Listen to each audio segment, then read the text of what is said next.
I've been speaking to environmental scientist and campaigner Laura Young. I think around the world we are seeing that it is really an increasing important issue, and that's because we've realised that there is a critical relationship between the biodiversity crisis, the climate crisis, the food crisis. All of these things are interlinked, and China is one of the countries in the group that we call the like-minded mega diverse countries, which together as a group have about 60% of the world's biodiversity. So there's also a real importance for countries like China who are in this group to realise their role in hosting so much biodiversity, that they also need to be protecting and enhancing it through conferences like this, but also all year round to really make the progress that we need. And how important is it to take a global approach to biodiversity, making sure that developing countries don't fall behind as more developed countries improve their footprint?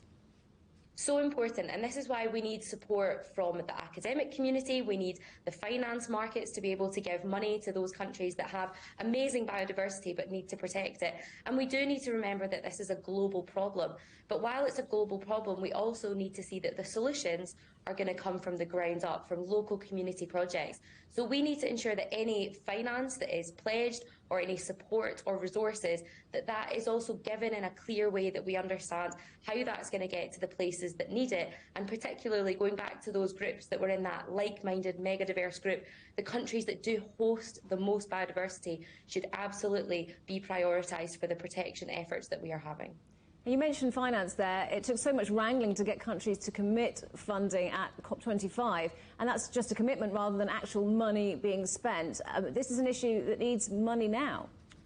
It is, and the frustration is this is obviously COP15 looking at biodiversity, but we've seen other conferences alongside similar topics like COP27 in Egypt with climate change, and finance is always an issue.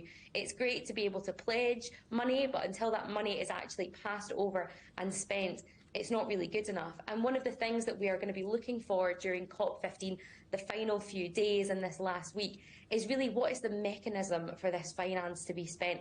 How is it honestly going to go from countries, especially richer countries, through to countries that really need it? And what is that process going to look like? And that is a hard negotiation. That's something that's going to take many, many hours, and it's definitely going to be squeezed out in this last week. But that is the vital bit that we need to get right. It's the facility of how money is going to be passed on and how it's going to be spent, not just targets of what could potentially be given by richer nations. So, as you say, some tough negotiations ahead. What would you like to see emerge from this COP15 summit?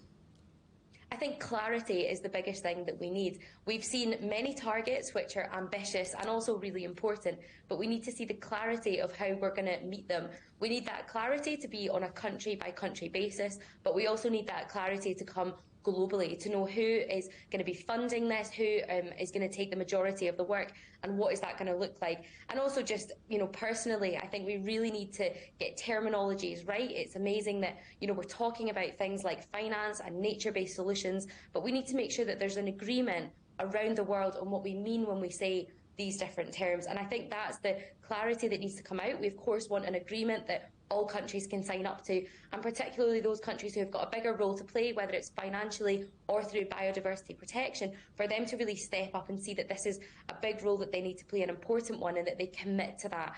And then, of course, we see action after these 2 weeks have finished.